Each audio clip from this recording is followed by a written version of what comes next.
Alexa, can you call you? Sorry, that's the girl's dog. Good evening, good afternoon, everyone. We're back again. It's Thursday evening. We're here to have a conversation with you, with the nation, with the future, to talk about not just Liberia, but how the rest of us are intertwined. Be it America, Liberia, Asia, and all of us, and how we learn from each other. As we all know, we have a new president in the United States, and we also have a new president in Liberia, at least a year or 1 year at this point. We're over 40 years of experience in governance, we are told. So we know that we have gotten a lot of help from the United Nations, the US, from the inception of Liberia, from its inception from 1822 to today's date, 2025. So we want to see and examine how the new policy that has been put in place by the new president, President Trump, will impact Liberia. And we also want to know what are the responses from our government, or what their take on, and what do they have in store for their citizens. Because the essence of governance or government is to take care of the people, or to serve the people, to organize the people, to make sure the country succeed. So at this point, we're coming to you tonight, and we have one of the best minds, Liberian people. We got to tap into this, who understand the way the world works, from economic worldview to building nations, okay, to training young people to getting to understand that the future depends on them. So tonight, all of you know Coach Q, he's here. I think we have one more person joining us later, maybe Sis Yama, who is into healthcare, because what we're going to deal with tonight, we want to look at the different sectors that what is happening today impacts. That said, we will be talking about the USAID, when it was funded, why it was funded, what impact does it have on Liberia, and the role that it has played since its inception, and what's going to happen hereafter, and what we hope for our government to do, or ask what the government has in store for us. That said, I will stop here. And Peter, good evening, and again, second to have a conversation. What's on your mind? Yeah. Thanks again for having this conversation. It's always good to sit down and talk about our country in a constructive way. Um, it is refreshing to take a break from interacting with people on social media. Um, that conversation is a different type of conversation. I don't mind doing that neither. Um, I can do both. I can do this part where we talk with civility to each other and make sense, and we can do the cussing too. We can all do both. So it's nice to have a civilized, intelligent conversation about the people, the custodians of our children's future, the custodians of our country. You mentioned Donald Trump being president, and it just reminds you that home is important. It's important as to where your home is and how best to take care of home. So, with that being said, I'm just looking forward to the conversation tonight.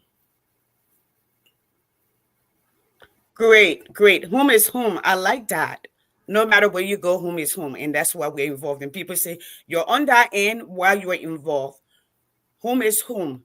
And we're also involved because of what? $800 million in 2023, over $500 million annually. That's a lot. That's a lot. So let's start with a conversation with USAID. What's your insight on USAID? What your insight on that? Yeah, so I think it's important to start there. What USAID is. This is a program that was started. It actually started in the 40s.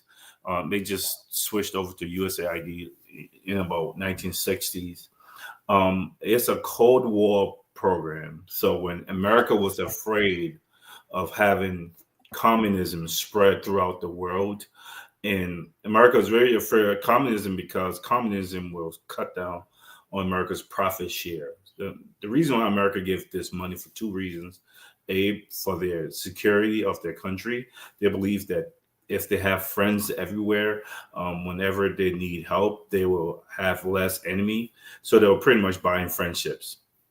And the second reason is economic reasons. Um, if you have countries now falling and they can purchase the American made, America's a is a manufacturing country, it's an industrialized country. So they want as many people having access to money to buy their products and not other people's products. So America bought friendship with this. But the true USAID actually started in 1961, as you mentioned earlier, by by Kennedy, and the reason for that was to make sure that countries that America was buying friendships from or helping out wouldn't become a communist country. They believed that communism was going to be a domino effect. If one country became a communist nation, other nations would do the same. So let me quickly define what communism is. It's just a system of government where private ownership is not the thing they do. The government owns every business, and it's not about profit making. The government makes sure that they redistribute wealth and make sure no one's too high, no one's too rich, and no one's too poor, and they're not into consumerism. And since America is a producer of goods, America wanted to make sure that everyone buys a lot of 10 pairs of sneakers, a bunch of book bags, and a bunch of purses and watches. That's how they keep their middle class going. That's how they keep their country going. That's how they keep their standard of living. So America wanted to make sure every nation was into consumerism and not communism. So America did a lot of things to buy those favors. And the USAID was one of the tools that they used to make sure that countries remain friends with America and practice capitalism. So yeah, that's what USAID is. And there are a few things that with the money, I think they give, I think Libeira gets, in the last few years, Libeira gets about 114 million per year. And there are a bunch of places the money goes to. Um, the biggest being healthcare, hospitals, and whatever we call schools in Liberia. Um, those type of things, and supposed to capacity train police officers to the rule of law. So yeah, that's what USAID is, and that's the purpose of it. Thank you so much. Yeah. And just saying that, right, folks, let's have this conversation because this is for us to educate ourselves. Because we hear everybody running around USAID. There's We freeze can't see you, money. y'all. Oh, that's you. Yes, that is okay. Here I am. All right, everybody is running around USAID because Liberia is like a pirate society, right? Next meeting when the last president, the footballing president came and we're talking development. Everybody were talking about development. Now we have a new thing. We're in the news is USAID. Okay. USAID, how does that impact Liberia? What do they do, as you just rightfully said? All right. How do the work that they do buying friendship? Okay. But in the interim, we have they have been at least the last 20 years. I just did some research. It's a directly from USAID. They have spent in the last 20 years in the rebuilding process over $4 billion. But a total that they are saying from other agencies, inclusive of other agencies, they spend over $5 billion. The question that begs and answer before we go to those different segments is, how have we spent that money? Have you felt the impact, Peter? Yeah, that's a good question. I think that's a good place to start. Mhm. 114 million dollars. That's a lot of money. Um, I think our people need to ask when you say that JFK, the acronym for JFK is, represents just for killing. Just for killing. Um, that's not a good place when we're spending $114 million. We're actually spending when you look at, I kind of looked it up. Liberia is supposed to be spending $14 million on healthcare of that money. 14 million. So the hospitals that you see and the drugs that you see in the hospitals, as bad as you think it is, $14 million worth of what you're saying. So my question is, where's the money going? We don't know. These are questions we need to ask our people, if they're okay with that. And this is a problem we have, that we have a government that's not accountable. No one holds them accountable for anything, and they feel like they're above the law because they are. There is no accountability, and so when our people spend 14, when our country gets $114 million and 14 million is supposed to spend on hospitals. Meanwhile, there are people who own drugstores, who work in the hospitals, who just go and siphon the money or the drugs and take it to their private drugstores. And it's a result of what you got when you have no accountability. Schools, we're supposed to spend money on school. Look at JFK. Look at our public schools, our government schools. Okay. We have the people who are responsible, who are the stewards of our country, are not the right people. We just look at the results. It doesn't matter how much money goes in. If those people decide to not spend the money, it's not about the citizen. Nothing matters. Absolutely nothing matters. And this is what we're saying, y'all. You could give us $20 billion. Those people have already decided how the money is, who's first, who's more important, and who's more important to them is them. And it's okay to be selfish, but the problem is they get away with it. And if they're getting away with it, why wouldn't they keep doing it?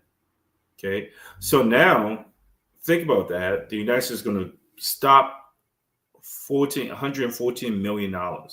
So our country is about to be $114 million worse in healthcare, in going to be $114 million worse in education. We're going to be $114 million worse in the rule of law. So all these things that we need, we're going to be way worse at. And this is the country that we voted for, right? Our people voted for this. And I believe they got conned, but I think when you are, I don't want to sound like a victim blamer, because I think too many people do victim blaming and it bothers me. So I'm being careful with what I'm saying. But as an adult, if you keep making the same error over and over again, you keep voting for the same type of people, and you're not asking questions, right? Asking questions is a sign of intelligence. If you're not asking questions, are you really a victim? We are literally letting these people do whatever they want to do with the money. $114 million just on one agency. Okay. After post-war Liberia, a lot of this money went to NGOs, and that's what artificially propped up Ellen's government, by the way, those NGOs. It's not that she had a good economic plan. She didn't build systems. It's just that we had a lot of rebuilding, reconstruction things from the West that were helping. So her economy was artificially propped up. And this is part of the reason why a lot of people thought that Joseph Boycott would have been good, because they remember during Ellen's time. They said, well, if things didn't even come around to what Ellen was, we were doing better. What these people didn't do was ask, where did Ellen get this money? There was money coming into the country through NGOs, through loan forgiveness. And this money comes into any country that first come out of civil war. The international community helps. Ellen didn't build systems. Ellen didn't build an economic a local economic. She didn't do any of that. But people thought that she was doing a good job, and Boycott would have done something similar. Boycott knows nothing about running a country. Neither does we. And we need to generate wealth. We need to generate capital for our people. This is not about any one individual. It's about people's families that are hurting, that are now not going to have whatever you think, however bad you think the hospitals were. before, it's about to get worse. It's about to get worse. However you think the schools were, it's about to get worse. All these things that are going on, they're going to be remarkably worse. And because we didn't build systems, we're literally beggars. We elected grown old beggars, old seasoned pretending beggars, and we're comfortable with that, and we can't skirt that. This is our responsibility. Who is going to be the stewards of our children in our country? And we chose those people, and we still allowing these people to play games.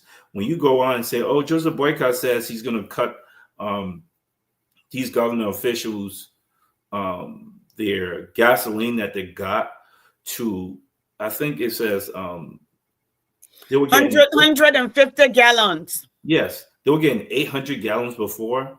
What are they driving? Cruise ships to work every day? And that means that's been going on since Ellen's time, since George Weah time. 800 gallons of what? And just paying, just taking the money. And these people are such deadbeats. And I don't know if he thinks that was a great thing he did.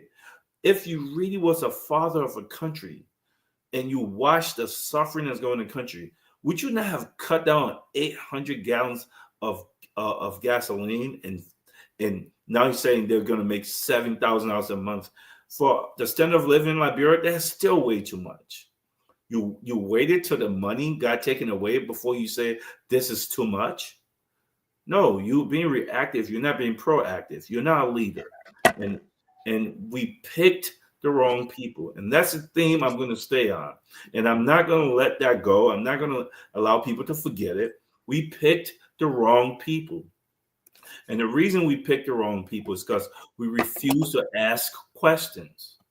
Nobody asks how. You're going to build roads. How? Where's the money coming from? How? When?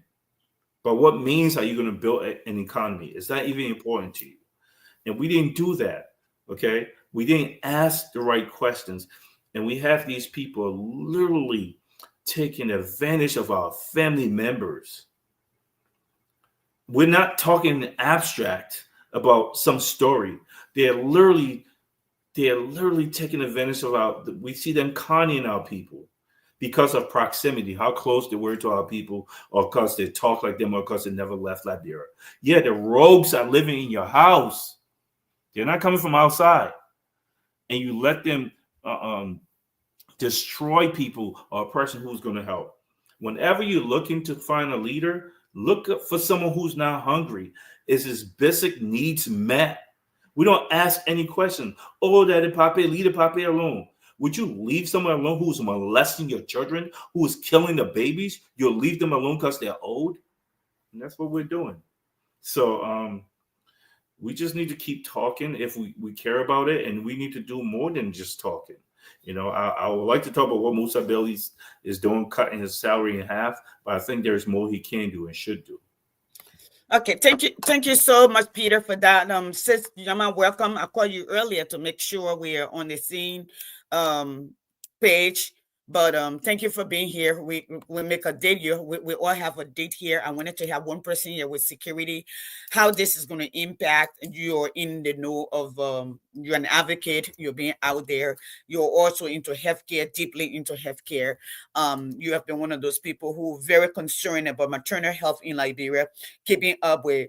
I think during the last couple of years, we were able to keep up with some of the data. But this time, the data is not flying in unless somebody write on Facebook or somebody said somebody died at the hospital or a child dies, and then we know. But let me just tell you, Liberian people, what it is. The USAID, it stands for United States Agency for International Development. It came into being, as Peter just said, during the Cold War. Most of you know Liberia was a good global position, an advantage for America to use, especially during the Cold War, which were closer in respect to proximity. It was centralized. They needed that. And I remember growing up, You know, I have a lot of Forrest Gump movement. I tell people I have a lot of Forrest Gump movement since I was growing up. In fact, where when I was 13, between 12, 13 to about 14 years old, where I live, the U.S. military compound was right there. And there were a lot of them. This is where it was like a base where they used to deploy them from. Along that path right there behind the Surface Ice Cream shop was all of the MSA. So there were a lot of stuff going on in Liberia in respect to the U.S. Relationship, right? So Peter have already chronicled its role in Liberia, not just Liberia, all around the world. They needed to make friends, just as they took their time to rebuild Japan. They took their time to build Europe, and Japan became their ally in the Pacific. All right, South Korea. And we're here today because we need to talk about this while we are here. We have collected over $5 billion. They say million, billion, okay, in 20 years. The roads that we have from Monrovia to Red Light is the same road. It has not changed.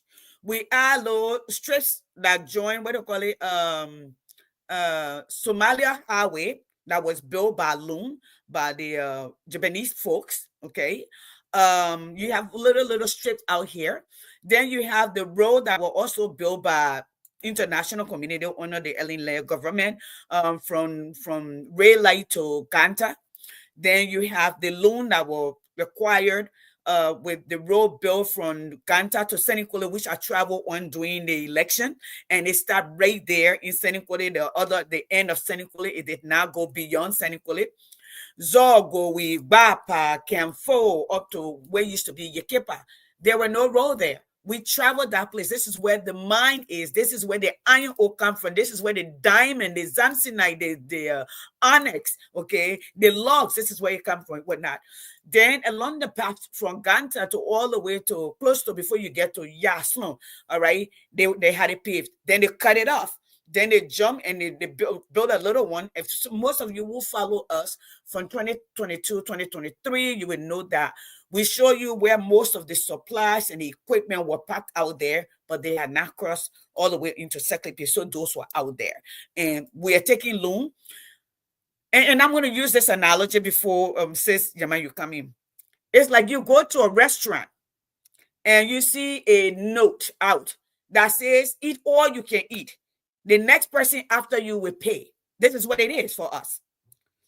So you just walk in and say, be very inconsiderate. Eat anything you can eat. You know you cannot afford filet mignon. That's what you order. You know you can't afford caviar. That's what you order. That's why it's called, right? Caviar, right, Peter? You can what you want to order. You want to order the best Fish seafood, egg. huh? It's a fish egg. Fish eggs, yes, yes. But it's an expensive fish egg. You want the prawn. That's what you want to order. Filet mignon will be like the highest of the higher for steak, the prawn. That's where you order. Not thinking about who behind you, but after you would have eaten everything, you not eat. Knowing Liberian people, they go to party, you take your pocket bowl, you pack some, you put it in there. Nobody say nothing to you, walk away. As you are leaving, they gave you the ticket that said thank you for eating. But the next generation will pay. Your children will pay. That's what we are doing. That's the only picture I can think about. You are not thinking about who behind you. Your children will pay. All right. So for the inception of from 1960 something, 1961 or before 1961, you have gotten money. For the reconstruction of Liberia, you have gotten over $5 billion. You still have 90% unemployment. 90%. Your people, 3.6 million of the 5.3 million, over 65% of your population live below poverty line. Okay. You had 3 years ago, you had over 300,000 young Liberians. And Peter will come back today because he spoke about it, the future, why the children should be a center. What I have learned living in America is they live for the future. Okay. The white people, the advanced people, Yeah. they will live for their children, for legacy. We put our own to me, and I wash a bird before go wash bird. Okay. Early in the morning, they send you by yourself. In the afternoon, you come home if you part achieve, your grandpa achieve to bring the food while they're laying down in the hammer. Okay. So, and we have learned to change that. You collected $5 billion and you still have less than 50% literacy rate. Literacy is identified in the developed world, people that can read and write at least 8th grade level. Okay, that's literacy. You still have less than 50%. South Africa just got her independence yesterday. It got over 90% literacy rate.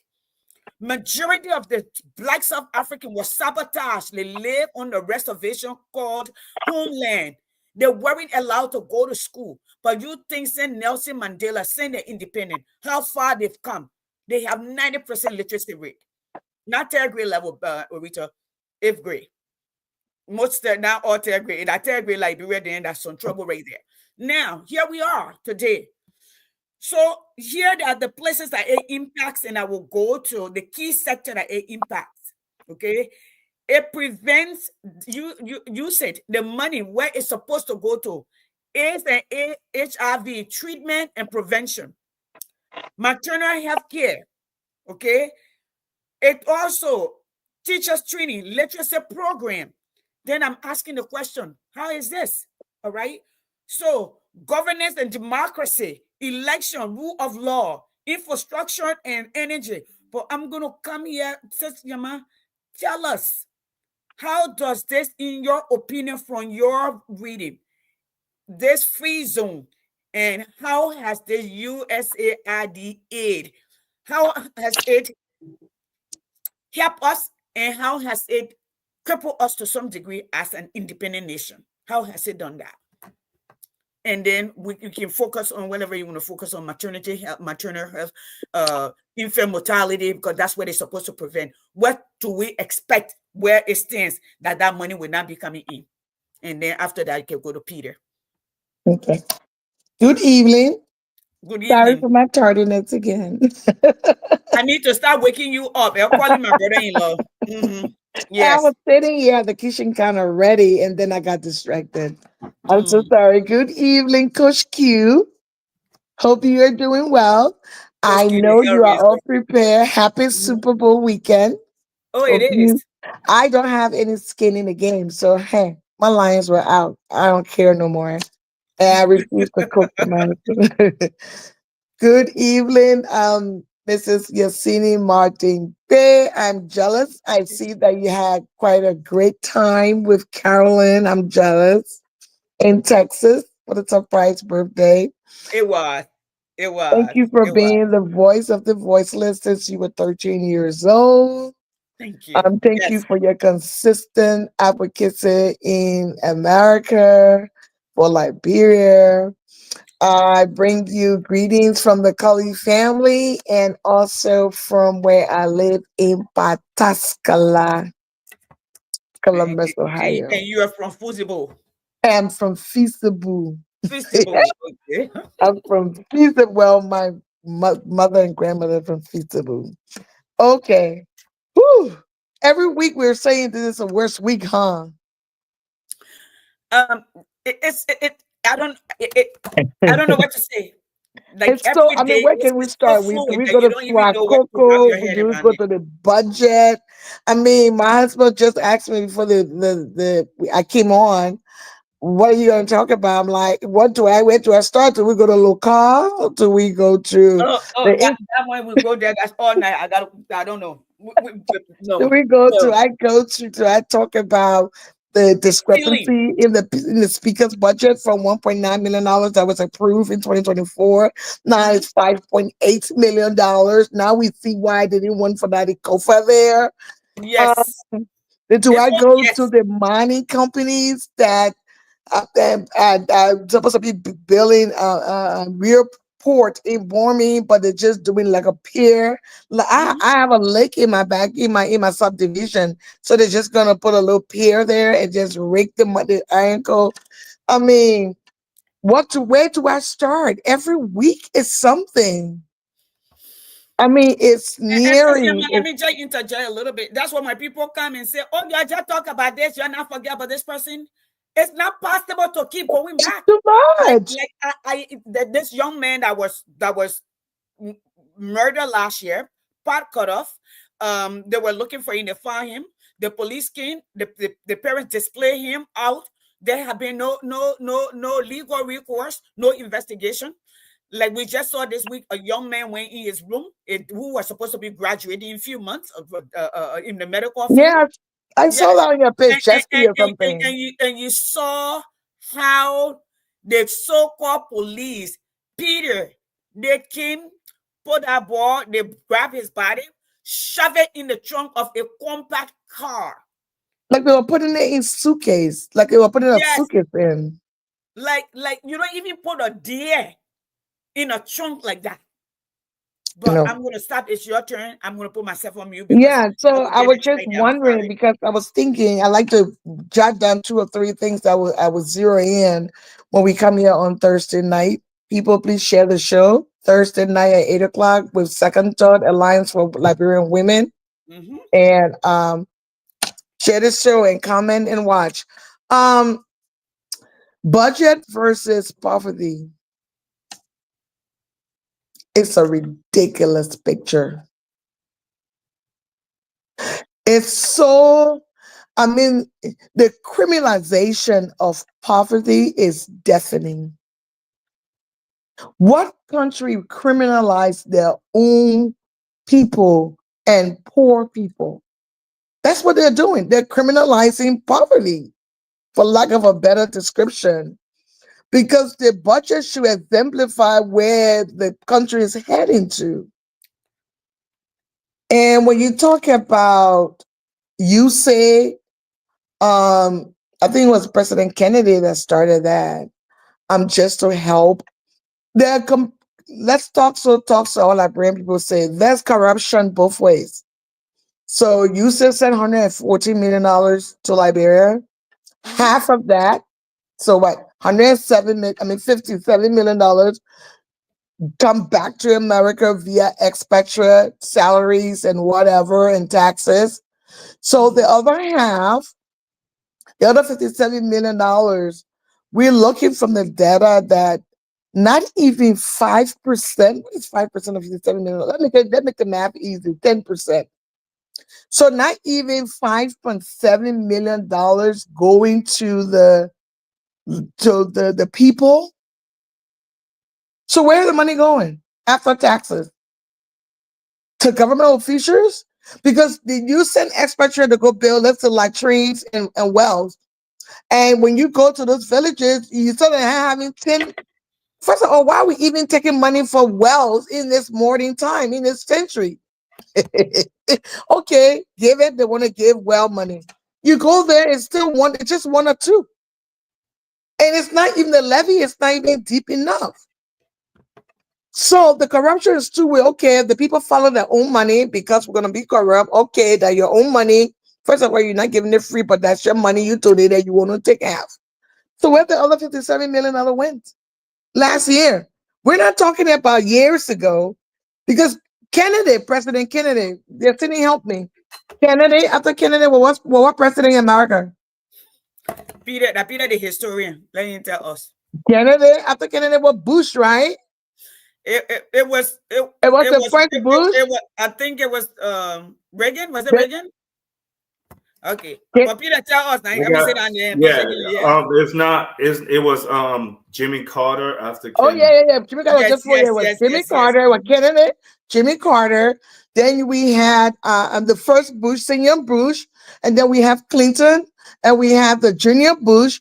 Then we have Obama, Trump, Biden, Trump again. 9 presidents. It have been in the Usaid has been in the system for 9 presidents, my Liberian people. They've been giving us money.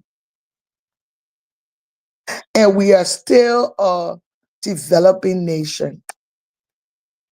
So that's where it's a classic sign of dependency syndrome. You eat your own, like you said, when the next person comes out, they won't worry about the bill. So your hold on is Lyndon Johnson, Richard Nixon, Gerald Ford, Jimmy Carter, Ronald Reagan, George Bush, Clinton, George W. Bush, Barack Obama, Trump, Biden, and then Trump. So that was Brother Randy is 14, coming on. Yes. Mm-hmm. Yep. and all of them served a minimum of 4 years. Yes. Except for Trump. So this is crazy. It was Trump and Carter. Carter only spent 4 years. Yeah. Crazy. So when it comes to that, and that's taken away, the other day I was listening to SKTV 2 days ago, and this guy called way in Lofa and said, "You should sponsor a local station, people so people can know what's going on in Monrovia or in the different counties." That radio station had the last show a day ago, so they will not even know. First, anyways, when it comes to maternal health, I always like to give our people something tangible. Maternal health is crazy. There's no statistics. The hospital do not even and that was evidenced by the former U.S. ambassador to Liberia opinion that he went to all those counties, he went to those hospitals. They don't even, when the women have the birth, they don't even have the facility or the technical know-how or whatever, lack of a better term, to even issue them their own birth certificate. Everything has to be in Monrovia at the Ministry of Health and Social Welfare. Why is that? They didn't even have printer in ink in the printer to print said documents for the people. So if we're not documenting birth, how are we documenting infant mortality and maternal deaths? How are we documenting that? You know, there's no subsidiary ministries in those very counties. So Nope. even if somebody wants to help us, how are we going to even provide the data that we need XYZ? But we see women in labor in the Libeira, but we also see the CEO of Local that does not have that's not even producing petroleum, got 2 vehicles with a total of $75,000. For a mother in labor pain, her family member has to put her in a wheelbarrow to go to a facility. You better have a natural death. Don't have the complication because you're going to bleed to death. We don't even have materials, medical supply to even cauterize bleeding. How sad. After 14 presidents help via Usaid, they don't want to tell me what it. Right. It's Thank, bad. thank you, Sister Yama. Let's go to Peter. Peter, um, the impact from where you understand it, um, what does it mean to Liberia? Yeah, I think that's what's most important. So yeah, I think what Randy was saying is LBJ was the one who started. It did start right Right. after World War Mm-hmm. World War II, in the 40s. Well, yeah, in the 40s. But what are we going to do about it? I think it's what we really should talk about. We can all point out the fact that we have no hospitals, we have no schools, we don't have systems, right? Where's the money going to schools? All this. We need to talk about how do you make sure that happens, right? How do we make sure that we have schools, and why we don't have schools? And it goes back to accountability. This is a theme that I'm not going to get off of. For as long as these people are able to get away with what they're getting away with, it's going to continue, right? $114 million, even if half that money was to go to, say, back to the expat, it doesn't matter. It's free. It's their money. That's Where, how I said it. It's free where, money, but yeah, they 57 million went. where's the money going to? And what's important is, okay, we know they're taking the money. So what are we going to do about it? What are we doing about it? Right? You keep electing these people. These people literally are stealing from people and stealing from poor people, and we are okay with that. And when you say something about leadership, you get attacked by people, and we have normalized that. Yep. I'm okay. I'm one of those people who, um, I think there's something really, really, really, something really bad, something really wrong with that, right? I call those people conversation terrorists. Yes, Cindy, you've known me for a while. This is who I am normally. They Peter, I are. get They're it. conversation terrorists, right? Mhm. And here's the thing with terrorism. You do not negotiate with terrorists. The reason why you don't do that is because there's no, if they were rational, they would not be terrorists. So that's America's one of their foreign policy, right? You don't negotiate with terrorists. I think there are way too many people way too cool about it. Um, I was talking to someone about how black people were saying, "Oh, we need to boycott Target," and people was like, "Oh, I got to go to Target," and you got to make sacrifices for something, You right? have to. If the Yes. people before you didn't make sacrifices, you wouldn't be here, right? You would Yes. still be in the back of the bus. You Africans damn sure wouldn't be in this country. Wouldn't be here. No, they won't be. We would not have The anything. Orientals won't be. Hmm.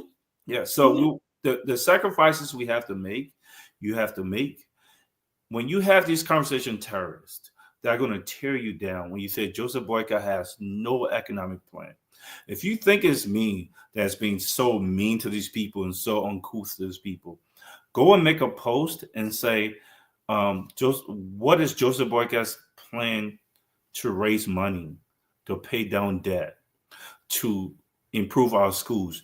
Do you guys know how much of the budget goes to education? When education is the future of the country, is what's going to fuel growth in the country. There is no country that was built without education. 2%. They're educating their own relatives and so they can go back and continue to Oh suppress yeah. the Oh people. yeah. 2%. Their But children, their they're not boyfriend, their even girlfriend, they're not their even really extended family. educated. Yes. Yes. Yeah, they are Yes. literally sending their people outside the country Hmm. because they can. Yes. Just like they send their kids outside the country Hmm. for medical reasons. We What angers me is we letting them get away with it like their pain is a greater pain than other people's pain. Oh, don't talk to the papi like that. You talk to your dad like that. No, my dad doesn't steal from poor people. If my dad was a child molester or a murderer of children, I would say that and I would be disgusted by him. My dad just happened to be a college professor. That's what my dad did before he passed. Okay. Um, so the point of the matter is, what are we going to do about it? We're giving a pass to this guy because he's old. What's about our kids? They're young. They look up to us to protect them. These people are supposed to be the stewards of our country. They're supposed to be the custodian of the country. And they're taking the food that we're supposed to feed to children and selling it and eating it and be gluttonous with it. And we sit there and want to have a professorial conversation with them. Meanwhile, they're saying, you're 1%, you're homosexual, oh, you're Oh yeah. struggling That's how in they life. come out homosexual. So Yes. Hmm. they Hmm. throw out all the ad hominems, and you guys, and too many of us are still, we either run away from the conversation or we just don't engage in the conversation. Not me, not never. I'll come to your house and have the conversation in front of your children because to me, this is, guys, there are people who died for us to be here. You know the USAID, you know how much sacrifices Libeira as a country made? What sacrifices Joseph Boyka made for that country? We allowed these people in World War I to plant rubber plants that after you plant those rubber trees, nothing grows. So our further land, we allowed them to plant these rubber plants so we can give them rubber during the World War I and World War II. Okay, Hmm. we VOA, we literally still vanguard in a way so that communism doesn't spread in Africa. We were the base helping the United States make sure that their greatest enemy, communism, did not spread. Liberians fought in the war. Yep. Many sacrifices have been made. A lot of people lay down their lives for that country. That money is not Joseph Boyka money to steal, or those people in the country money to steal. This is all of our general inheritance. And we have a group of people, a handful of people, who are taking it home with them. And we just over here like, well, what did this, like, then listen, If you don't bend your back over, no one can sit on it. No, that's Okay? correct, But Peter. Peter, let me interject a little bit. So the people are giving the money. They've been Mhm. giving it saying yesterday, Linda Johnson, whatever president. Why they keep giving the money if they're not doing where they told the Congress on the side that they were going to do? That's Why a they keep great giving the question. money? That's Are an they easy question. That's a promoting great. the benefit syndrome or Yeah, what? that's an easy question. First of all, don't forget after World War II, there was this thing called self determination. Okay, self determination. The reason for that is the United States, the United Nations believe that you don't interfere if it's not hurting your national security. You don't interfere in the affairs of democratic countries. What they see is you guys electing those people. That's your business. What we're going to do, we're going to be friends with everybody you elect. The only time to pull the money back is when they don't have it or they want to hurt that person. It's not their business to tell you pick better leaders. So to me, we're skirting the responsibility when we say, how come the people who are given don't do more to prevent corruption? No, we are to prevent corruption. They are giving you a donation. If you want to take a donation, not feed your kids, that's your business. But the next person you guys elect, we will give them money because we're friends with the country, not with that individual. And you are letting individuals steal from children and women. And we think we are men. We sit there and let it happen. We sit there and let it happen. That's not what men do. That's not what men do. That's not what fighters do. And we're literally laying down to let these people kick us in the face. Who has asked Joseph Boyka, how are you going to raise funds for the country? He's talking about cutting these government, whatever, their benefits. How much is that going to save? Has he ever talked about that? Has this man tell you about any economic plan that's going to economically empower the Liberian people? Because that's how every country was built. But There's but no Peter, let me I land know on I'm this. having a competition right Let me now. land on You this. ask a There's question. no country. Hold on, Give yeah, me a man. second. Let you land. Let Okay. There's you land. no Then you can, country yeah. that was built, no nation that was built without the people building the country themselves. So what Yeah. countries do is a very simple formula. You economically empower your people. Those people built the country, right? You give them the fuel, they built the country, and you tax them. That's simple. No one asked for his plans. Yama. Nobody asked for his economic plan. No one asked this man how we're going to build. Same thing with George Weah. Nobody asked. Okay. Oh, Ellen. Oh, Papa going to bring a bag home and bring the black bag home. Nobody asked her, what systems are you building? How is this going to be sustainable? What should we expect in 5 years, 10 years? No one's asking questions. And the thing that I'm really hopping on is we allow the conversation terrorists to dominate and monopolize the conversation without fighting back. For as long as we don't fight back, and when you say something about George, we had people attack you, you shut up. You say something about why your children are dying, you a coward. You a coward. And I'm saying this because I don't see enough people doing that and saying, no, enough is enough. I'm going to fight back. You're a coward. You're literally letting them get away with it. Okay, they're signing people here and there. Look, why do you need 800 gallons of gasoline? Well, for what reason? Hmm. For one person? How? So Why? drive away. Everyone owns a gas station that works for the government until to pull back the money. Go, oh, we're going to cut that in half. What are you talking about? Don't give them gas at all. Okay, and we're letting the people get away with it, and that's my issue here. We're not being men. We're not being fathers. These are our children we're talking about. We're letting people literally, and us that live here, like, oh, we don't live in Liberia anymore. So then you're being selfish. You're a deadbeat. You don't have a heart. I have empathy. So I've chosen to fight those people and swing back at them. But anyway.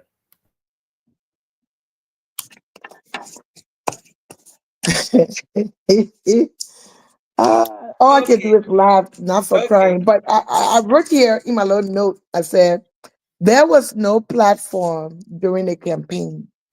And I can remember likes of the sitting was asking at that time, what is the platform? because that's what we criticized about Weir. Like he didn't Yeah. have a platform, and Weir told us in so many ways. Look, I didn't want to be president. They posted the way I love Liberia. I can't be president. They put for that for me. Also, we giving a pass. For me, I giving a little pass because the man told you say he want to be president, and you it's like a man say he want to marry, right? I'm not interested in marrying. Then he say, okay, I will live with a man, born a children, and see I will change your mind. The man told you from the first date, I don't believe in marriage. Even if you foresee a marriage, it will not be monogamous. He will have side chicks. So why you forcing the man to marry? Okay. So they said that we'll find the other man that been married 2, 3, 4, 5 times, long time, been married for the 6 years. He waiting to remarry again. Oh, and we don't have to teach the man about marriage life and the responsibility of being a married man because you're a statesman. Che, and I ain't che. So when I see the CDC people criticizing the UP people, oh, you're sitting now on the same bench. You're both not capable of being a good married men. So both of you, so I don't care how the other person have how many side chick, how many outside children, what how they squander all the money. Both of you guys are not marriage material, right? So why will you go back to one of them as a battered, abused woman and go back to one of them? Why would you do that? So now Peter asked a question: What are we gonna do about it? First, when we started like 4 weeks ago, 5 weeks ago. Peter lamented about the what the movie you talk about? The boy asking the girl, "What do you want?" Right? On the notebook. He said, The "What do you notebook. want?" The notebook. Yes. The So the notebook. past Yes. week we have stipulated. That's why I said like everything is so changing. Every week is something. So that was 5 weeks ago. That was prior to the election. We started right the beginning of January, prior to the inauguration. It was what do we want? We stipulated what we wanted. Some of us said food, clothing, and shelter, clean the city. Yeah. We said what we wanted. Now it has catapulted to forget about what you want. What you're gonna do right now is like a full bloom. We in a cold blue now. Are we gonna save this person or are we gonna let the person die? Are you gonna up the draw to shock them, or are you going to get in the epinephrine to get a heart rhythm? That's where we are now. What are we going to do? Everybody looking at that resident, the party of the resident that conducting the code is 80 years old. When the last time he did his ACLS check to know if he's competent. Or just Yeah. they been in healthcare long time. So you like 80-year-old man go do surgery on you, abdominal surgery on you? Yeah. Sometimes we just got to break it down into the lowest practical way. We're running a course. Now they may ask, what are we going to do about it? Now, because the person got a short window, like has a short window to probably be, you watch this movie, it's just a little flat line. What are we going to do about flat line? They're so sad that I'm going to be speaking in medical terms. It's so sad that the cord cart that pushing that we're supposed to push to the room that the person is coding, the cord cart is not in Liberia. It's not even in the hospital. Okay. What are we going to do about it? We are the diasporan. We got the cord cart. We got the epinephrine. We got the bar carbs. We have the paddle to do the jewels. We have it here. It's not invisible. It's not in Bopolu. It's not in Kanta. Right here in America. You remember earlier when I told you guys Liberia problem that was Liberian women and diasporan Liberian that corrupt? Remember I said that?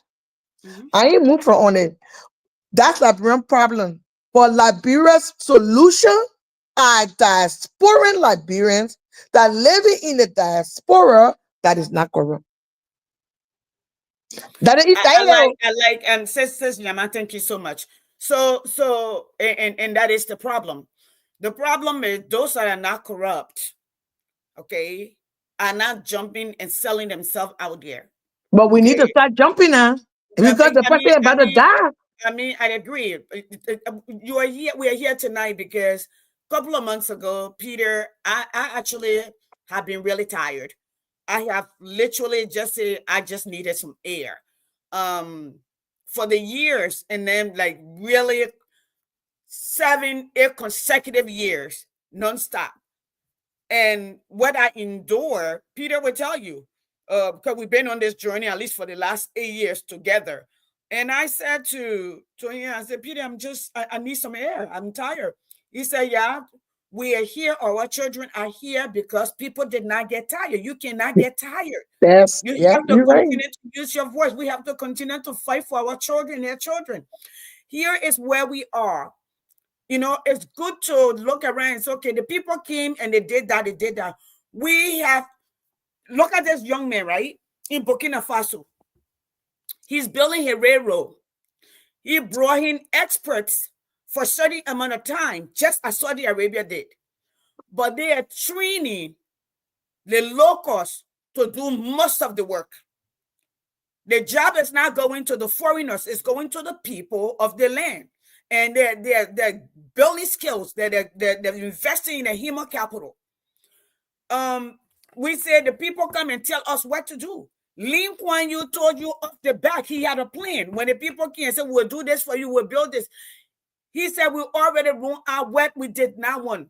I wanted to take my nation to where it needs to be. And that's one of the things I told my son Yeke the other day.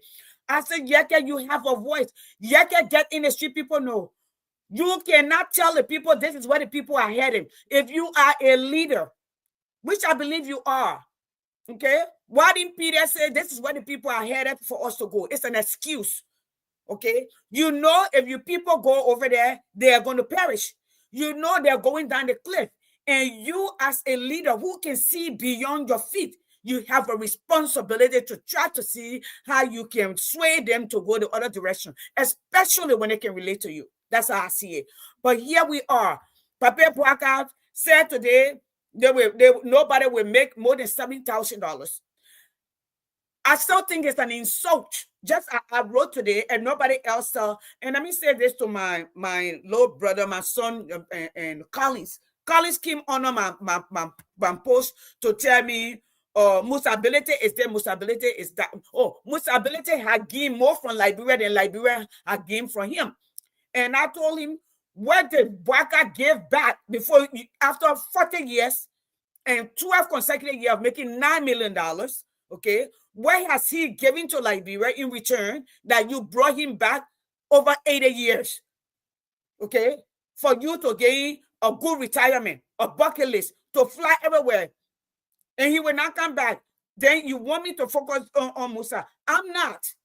I know Musa said temporarily he's cutting his to support. You got a hospital that sees over 50,000 people. You gave them 75,000. 75,000. If I go to the hospital, to have the cesarean section, it costs more than that. For over 50,000 people, you apportion 75,000 to treat them. But you got 17 million. You alone, Pape Boakat, 17 million. You only got millions. Besides her 245,000, what do you call it, salary. That's more than the U.S. Speaker of the House with trillions of dollar budget. So here we are. It seems like, somebody will come and say, oh, during the war, those are the people who get your food. Yes. When I was a kid, I sucked my mother's breast to survive. As an adult, at some point, I have to stand on my own. As a mother, I breastfed my kids for them to survive. I fed them. When you pass 18, you have a responsibility. At some point, I should prove to myself that I've done some good work, that my children will be independent, and in return, somehow, they will not send me into a nursing home. So now we're coming to find out, what do this government need to do to be able to save our people, that they don't perish? There are a lot of people in Liberia with transmitted diseases, with hepatitis, with AIDS, HIV, with some gonorrhea that is overdue, that they got name for it now, that it cannot be treated. You just survive on it. Okay, you have all of these chronic diseases that are going on in Liberia. You got our children dying, or the what do you call it? What do you call it? The maternal death is high. How are we going to do that? Schools in Liberia, children are sitting on block. Children are building block to build their own schools. Now, 100+ million is leaving, and you're telling me in a nation, 90% unemployed. Do you know what nation gets? Do you know what nation gets the money from to support their budget? From what? Employment taxes. You have 90% unemployment. You are taxing everything. Right now, we just heard the other day, what do you call it? Gasoline was $2 and some more cents. You say you call the people's salary, but you carry gas price up to $4. So if a Liberian cannot afford $2 a day to eat, but gasoline is $4, you carry up today, and you say people working for government, I make 2 times more than my local lawmaker. Georgia has over $40 billion in budget. They go to serve, not to make money. Most of them are career people. Maybe most of them already have businesses. They have made it. All right. Or I mean more than that. As an educator, but you who went to go serve in a that you call poor, that you are begging people, you have a budget of 70 million. You travel by jet. Okay, that needs to go back. Between you and your vice president, you can cost me, which I don't care. Okay, you got over almost $30 million out of the budget. If you put a security on a budget together, that's another 20 to 30 million. In fact, you got 100 million just between you, your VP, your president pro tem, your pro tem, your speaker. Plus, you talk about your own security, what they call it, NSA. I don't know where the roles are. You got NSA. Peter, and that's the part I wanted to say right here. You have NSA. You have the whole capital. You got over, I think, about 17 million, over 20 million for security just for that little place. But you are telling me the day that you protested, the capital, a whole capital building where laws are made, where the country documentations are kept, where the livelihood, the bloodline of the country is documentation, is health, where laws are made. No security there. But you're coming out with some fake tape. You got that other one sitting on spoon. But Saturday, I will make date with you and I will call you out. So, Peter, what do this government need to do? Because nobody in that country, if you ask me, need to make more than $5,000. Nobody. But I'm going to leave that with you. Then we'll go to you and then to Sinyama, because it's just annoying. Yeah. Sorry. So what do we need to do? We don't need to. I'll ask a question. I'll answer your question by asking a question. Let's talk about value added. What does Liberia lose if Joseph Boyka is not president? God forbid something happened to him. Not God forbid, but I'm going to say God forbid because I'm going to be polite. Let's say something happened to him today. What expertise did Liberia just lose if he fell down and broke his hip or he's no longer with us? To the extent where he's going to have $17 million in an impoverished country, in abject poverty, $17 million. What emergency is there that Joseph Boyka needs to take a jet to get to? And if he doesn't take this jet, Liberia don't get this thing. Value added. If Young Bleed is not Speaker of the House, what did we just lose? Senate. Millions. Why? Why are these people getting paid what they're getting paid? They add nothing to the country. Everybody talked about this man's experience and his wisdom.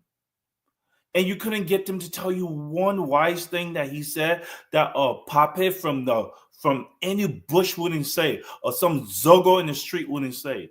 Tell me that thing. Tell me the profound wisdom that this man's ever dropped. Like, wow, that's deep. There isn't. I'll tell you one. When you corrupt, you make sure you're spending money in the country. Don't take it outside. Yeah, that's incredibly stupid statement. So it's the opposite of what I just asked. The complete opposite. The antithesis is what I just asked. He's not a wise person. And you need to stop being polite because he's old. Would you be polite to a old rapist? Would you be polite to a murderer of children? No. It shouldn't matter. If someone is 5 years old, I would show them respect. I would show a 15-year-old respect because they earned it. You don't say, oh, because he's old, so therefore you should let him exploit and take advantage and put people's family and the country at a peril. I wanted to go back to something you guys said. I keep saying, what are you going to do about it? Sis Yaman said something that is very profound that people need to understand. The diaspora Liberians, we are the problem because this is where the money comes from.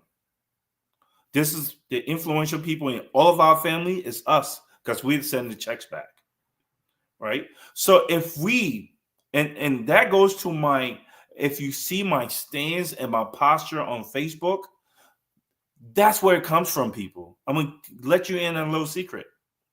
When you go visit Libeira, I was just there in July again. I go there all the time. My family's there. Our people are not on Facebook watching live people.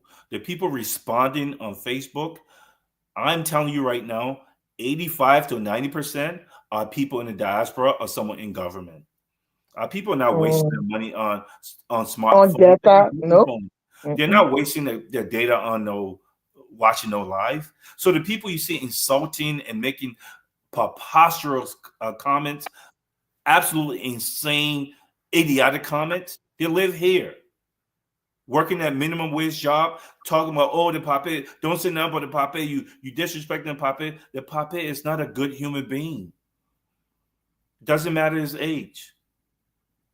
We, the diaspora Liberian, and this is what I'm saying, we need to be able to fight. We need to say enough is enough.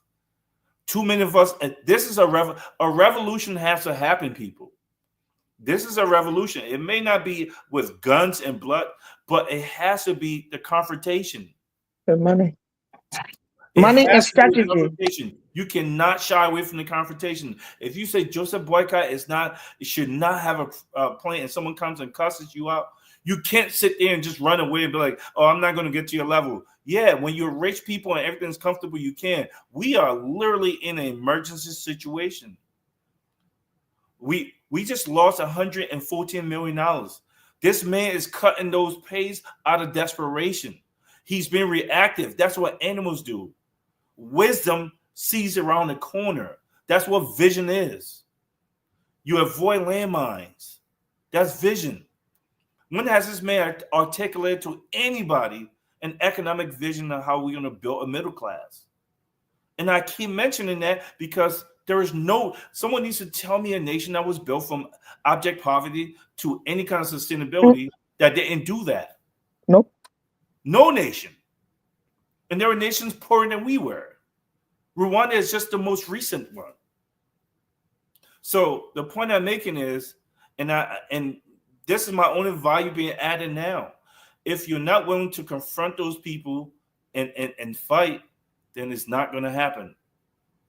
It's not going to happen. We need to get active. And we need to, when the conversation is being brought up, you cannot allow the conversation of terrorist that's going to cuss your mom, cuss your pa, call you homosexual, say that you're cleaning poo-poo to make you run away and shy away. If you run away from those conversations, you are a coward. Oh, the Pape, don't say nothing about the Pape. You disrespect the Pape. Okay.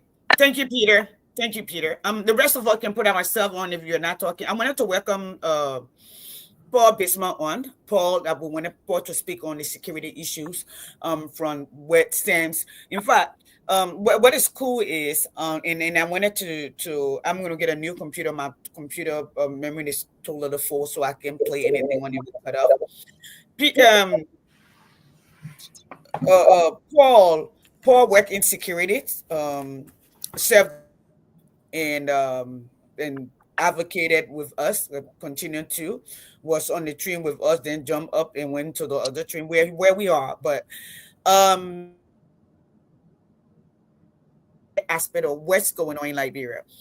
If we're gonna be shorter because we just crafted the new plan, which all of us got here, was what Baka has a plan that you need to raise $8 billion. Out of the $8 billion, Liberia will come 30%. The international community will come up with 70%. And that's including the diaspora. So our money is good, but we are not good. Our advice is not good, but our money is good. Now the first thing helps a lot of help a lot of country, developed nation. All right. And they're putting freeze on this. Some of the fundings that we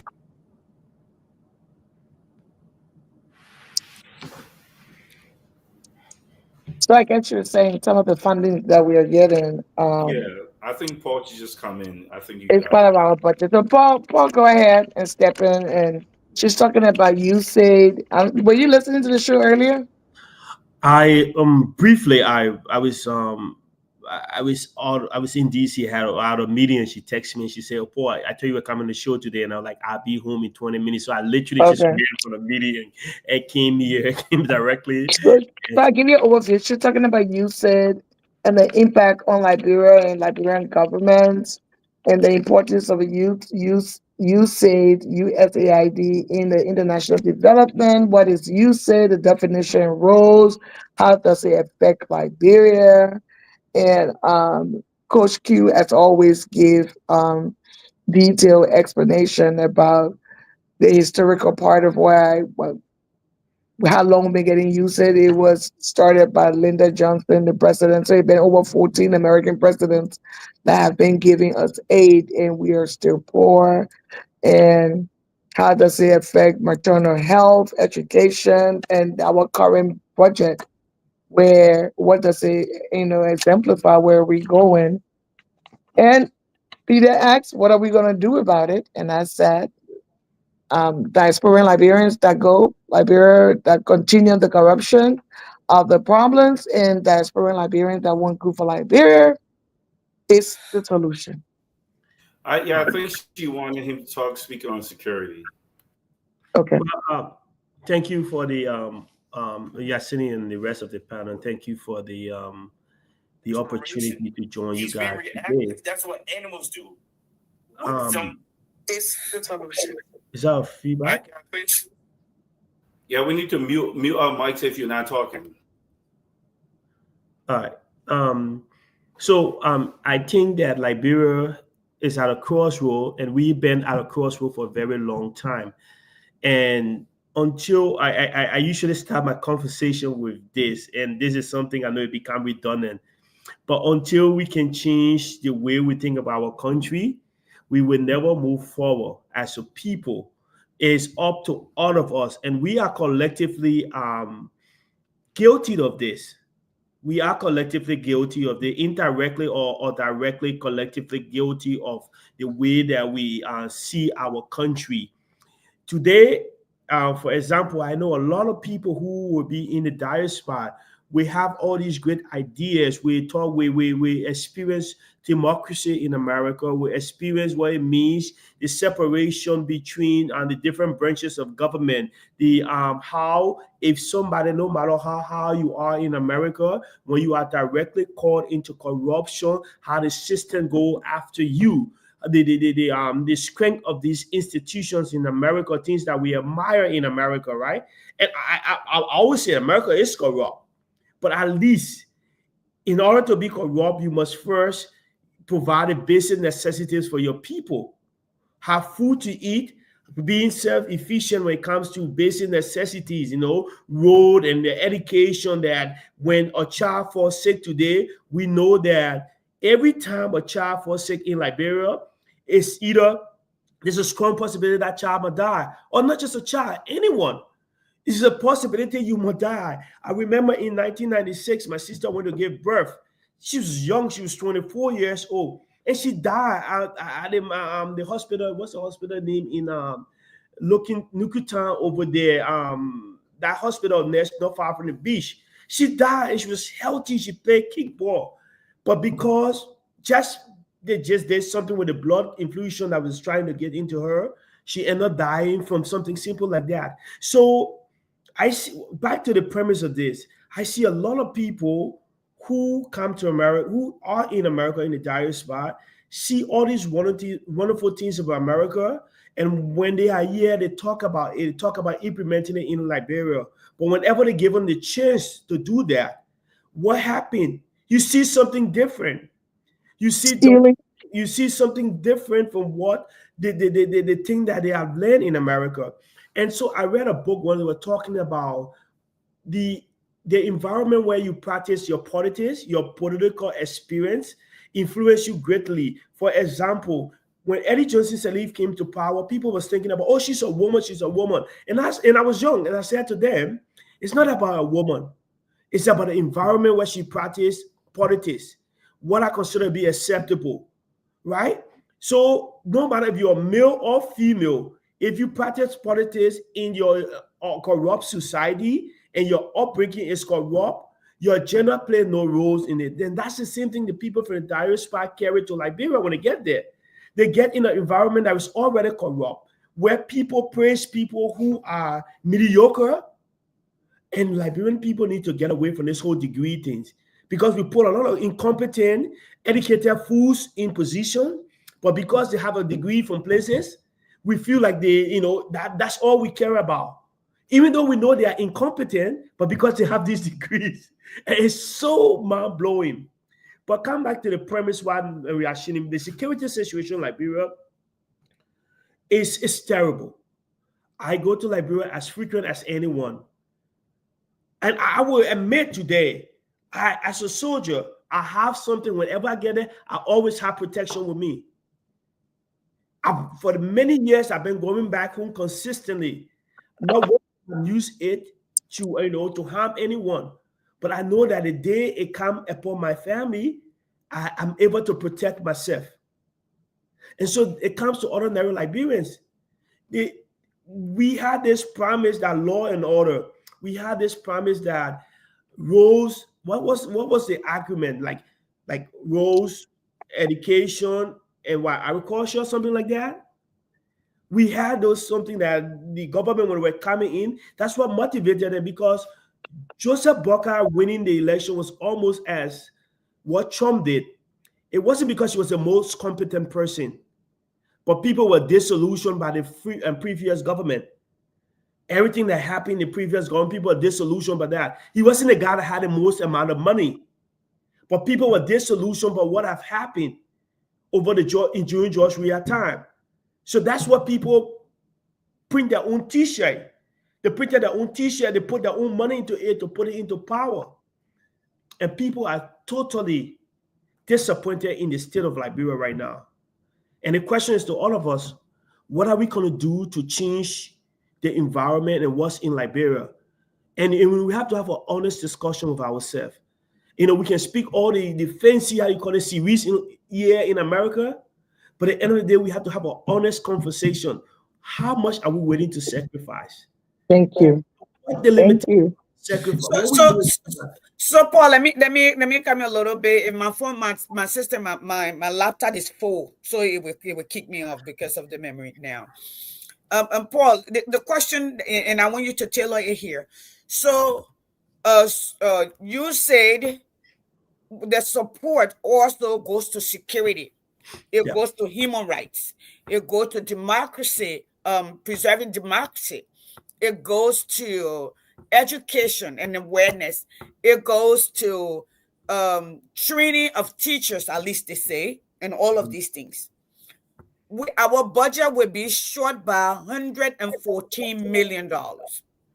Maybe even the presence of those people who also go to Liberia to help to monitor will have to leave the country because they will not have a job anymore. So you won't have that oversight. You have over 300 plus, I would say, let me project, 500,000 young Liberian, okay, young adults who are desperate. They're addicted to drugs. Some of them are sleeping in graveyard. You have 90% unemployment. You have police that walk by line, they say they're hungry, that make $140, and sometimes they don't get paid. They're begging. How does that risk the life and livelihood of the Liberian people? What are the security measures that need to put in place? What should we be aware of? You as a security person who have gone to war and come back, looking at what is going on. We are trying to stay within, yes, how much are we willing to sacrifice? We get that. But how much the people who have voted for these people are also willing to sacrifice, because this is their doing. Some of us may sacrifice. We slept in the mosquito. We went in the bushes and pee on the sidewalk, God forbid. I remember I'm on the side, Dr. Richardson is holding Lapa so I can go into the bushes, because I'd rather go into the bushes than go into our houses where by the time something touch you, you will end up in a hospital. What risk is there here? Just take 2 minutes, then we'll go back to Nyama and go to Peter, and then we can try to round up. There are two orders to this. There are two orders to this. To whatever answer I have. Okay. One is we as Liberians in the diaspora that are part of communities here in America, that whatever that the current administration is doing when it comes to aid to Africa, USAID, how it affects our community and our livelihood and our people back, just like the people here who are like APACs who comes and speak about their community and their country overseas, and all these different people come to lobby the American government. So there's twofold to this. My first message is to the Liberians in America, how they need to talk to the Congress people, how they need to advocate that it's essential that the USAID funding to Liberia continue. That's the first thing. That's the first part. And then the second part is to Liberians within Liberia. How do you now with the limitation of aid to this to help Liberian security? How do we address this? What are the things that the government needs to be doing to put in place? And how do they get money to fix the issue about security in Liberia? Would you agree there are two part of this, two orders to this one question? One, as Liberians in America, I think that we need to lobby our people, make sure that they understand that USAID, no matter what they think about USAID, it have a function within our democracy, it have a function. If America really do care about democracy, in around the world, USAID and whatever aid to Africa play a strong impact in just not affecting Liberian security, but affecting American security as well, because it's linked together. And that's the first thing that we need to look at as people within the diaspora, that how we need to lobby that these and the funds need to keep coming in. And then the second portion is, well, the government is already right now is they cannot, there's no, like, for example, in Liberia, you don't have no like 911 where you call. If you're in a dire situation, you don't have a 911 where you call, and they don't have a time where you to respond to any security issue within Liberia. And the little vehicles and the gas they buy, the money that they give, just imagine the money that they give the people for, like, for example, vehicles, when you have an emergency to go and respond to your emergency, it comes from these fundings that come from America.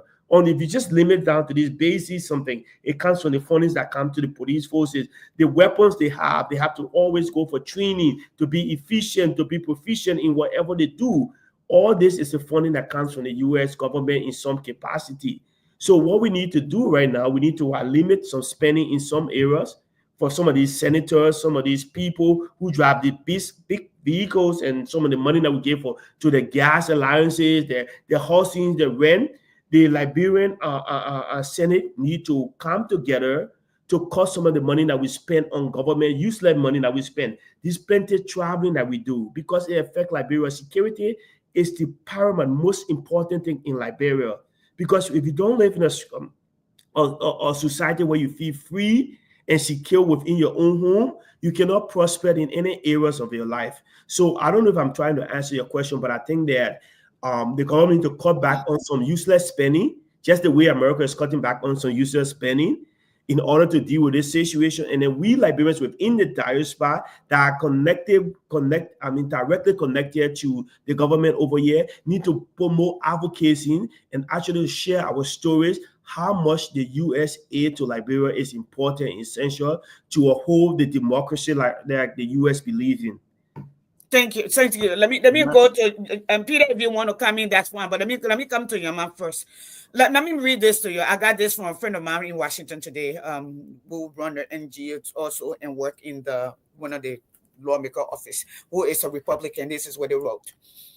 The Trump administration is not going to send aid to any country where it is not accounted for and consistent with the policies and priorities of the U.S. government. The USG has provided over $4 billion to Liberia over the past 20 years with little to show for it, most of which has been embezzled by the Liberian government, including politicians and nefarious NGO. It is no longer business as usual. Further, interesting closet advisor to President Barack was, as represented by the National Orator on July 26, 2024, wanted for U.S. to distance itself from the U.S., lambasting the lack of support by the U.S. and move in a different direction, working closely with other countries such as China and Russia. So I'm going to go to Peter, and then I'm going to come to Sis Nyama. Yeah, Peter, let's take about 4 minutes. Let's see, how does this impact our security? Because people can't find food. People will go out to find food. How has this money helped Liberia? How has this USAID? Because the last I checked, Ambassador McCarthy was literally crying when he wrote the OPM. What would J.J. Robert says? Then he wrote the last one. Liberia, is it the best that you can do? Okay, those two. I think he had 3 right up before he exited. And stated how disappointed he was. He also know that Monrovia was not Liberia.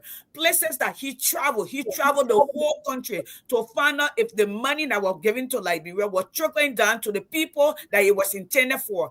Based on his analogy or his report, it was not.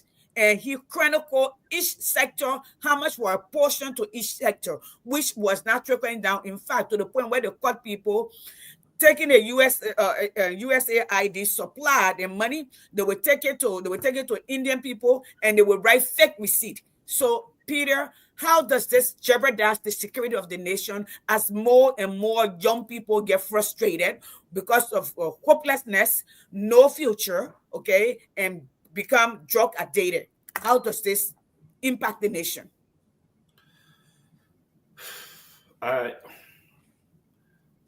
The letter you just read,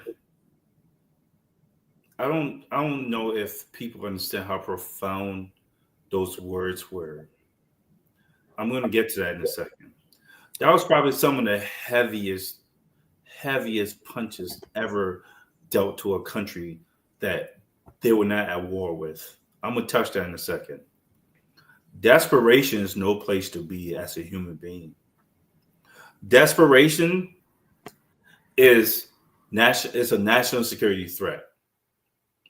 When people are desperate, you get them to do whatever the hell you want, no matter who you are. That's where our country is right now. We talk about unemployment.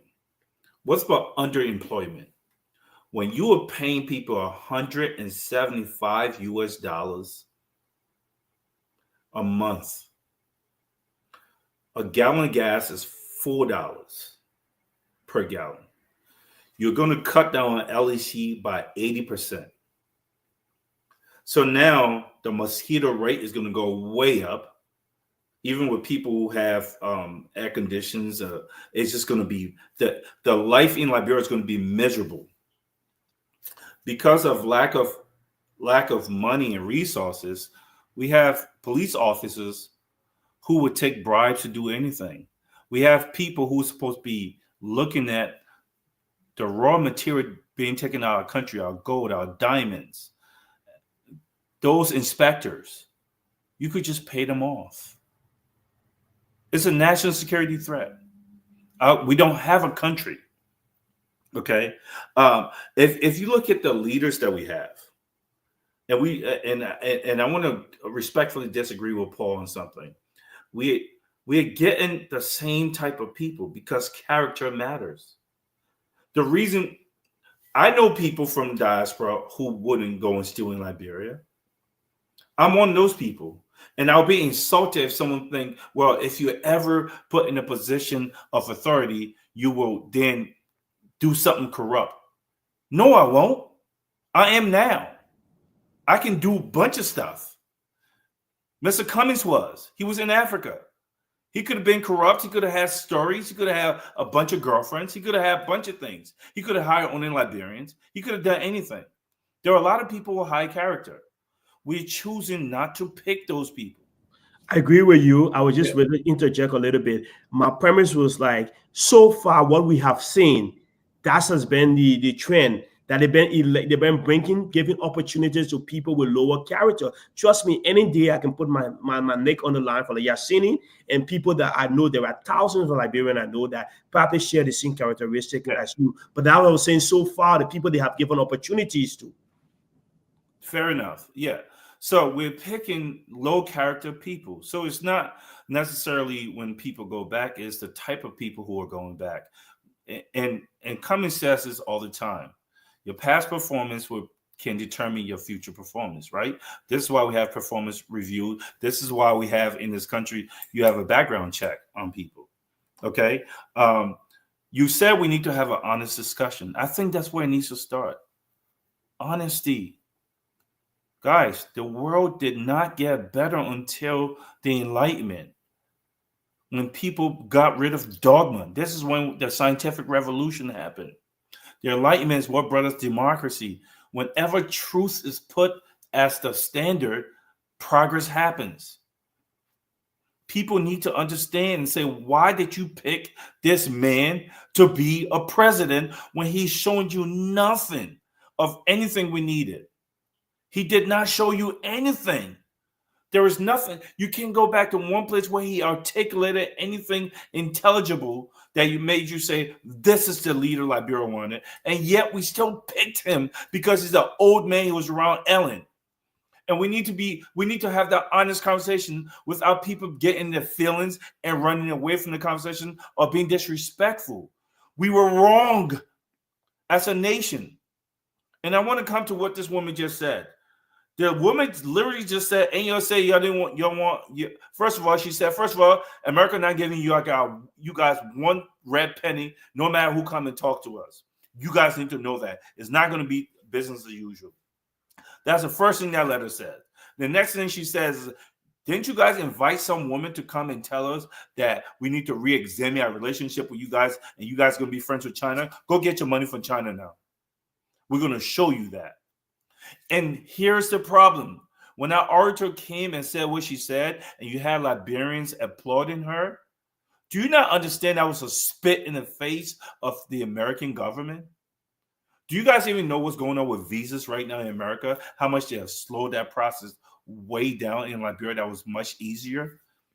Because we applauded her. It's not that she said what she said. It's our reaction to what she said. So now people suffer. Our loved ones suffer because of it. We disrespected them, and we were in no positions to do that. We disrespected our fellow brothers and sisters who said, this old man does not have an economic worldview. You cannot tell me what he articulated one. He doesn't have anything. You cannot tell me what his leadership style is. He has never managed a bureaucracy successfully, ever. You cannot not know what a leader is and why you pick a leader and articulate why you pick a leader outside the man got experience. And you can't tell us what the experience is. And he says he's going to raise $8 billion, but can't tell you where the first penny is going to come from. International community going to give us some, then the diaspora going to give us some. That's how you make a budget. Give us some. How illiterate do you sound? How grossly uneducated do you sound? And we voted this man in because he's old, and we suffer. It's not just he's not suffering because he can jump in his private jet and go check on his battery that's in his heart. Our families are suffering now, right now as we speak. There are women dying. You talk with your sister. That broke my heart to hear that. I can imagine if my baby's at the hospital and he dies because they gave him the wrong blood. Are you serious? This man's pain is greater than our pain, and we're so polite about it. And we have people who picked him and still are yet to apologize to Liberian people. No one's going to advocate for this man to get more money. He's going to have to figure it out like a man, like a leader. That's what leaders do. Thank you. I'll pause here. Thank you, Peter. Sejama, then we're going to go back to Paul. Okay. Hi, Paul. How are you? So we're talking about Usaid funding. So I wrote some stuff down. What does Liberia have to? We said, okay. First of all, sorry, Paul, I disagree with you a little bit. Me, Yama Biankoli from Pataskal, Columbus, Ohio, And feasible. and feasible Lofa County. I'm not calling Sir Joseph. I'm not calling. I'm not calling my congressman. I'm calling nobody to advocate for nothing. I'm not calling nobody. So let me just put that one. I'm trying to disrespect you, Paul, but I'm not calling my lawmaker to tell them to change. It's self-preservation. They're trying to save the money. We need to do the same. I ain't calling nobody to give money for Sakoko or wherever her name is to go buy. So that's not kind of give us $500,000 on some bogus company called consultancy. No, I ain't doing it. So what do I want us to do? Because we know you said been giving us money, but we were giving them something. No, there's no free lunch, okay? America or the Westerner have permanent interests. They do not have permanent friendship. The sooner we get that we change our mindset. They have synthetic rubber now. And they're not brave enough to go bust Wologisi Mountain. We're all putting the muff on them. Yes. So nobody, if you marry, you permanent interest, not permanent friendship. So what can we do, in my opinion, to solve this problem? Liberians living in Liberia have to rise up. When I say rise up, you guys, most of the people that are listening, I'm not telling you to go get in the street and go kill yourself. No. Rise up in demanding accountability from your 73 lawmakers from those districts that you are living in. How do I demand accountability? Ask for a recasting of the budget now to reflect each district needs. Yes. That's what you do, in my supposed opinion. To be working for you. Yes. So demand it. Form your own group. Call the lawmaker to the town hall meeting. Say when you go to section on Tuesdays and Thursdays, if we look on Spoon, SKTV, and whoever that have access to that, where you call it the chambers, if we don't see you asking or put forth a bill to recast the budget that will affect your bottom line, there's going to be a problem. You may as well just pack your bag. You ain't going to come to your house in this district. That's how you rise up. So my diasporan Liberians, including me, I already said, I do not agree with Paul. I ain't calling no lawmaker. They put money, they keep the money. Because we that go to church and we have lived, we have changed at this big age. I just changed my mindset from why me, Lord, when you get hurt or you're going a difficult time, to What are you trying to teach me in this moment, Lord? It Yes. just happened to me 10 months ago when I hurt myself running for a cold blue on a unit and bust my knee. I was so mad. Oh, why me? Why me? I didn't know God. One of the reasons why it was why me, God was talking to Yasini to have me on this platform, which has been behind me since 2018. That is correct. So, That's why.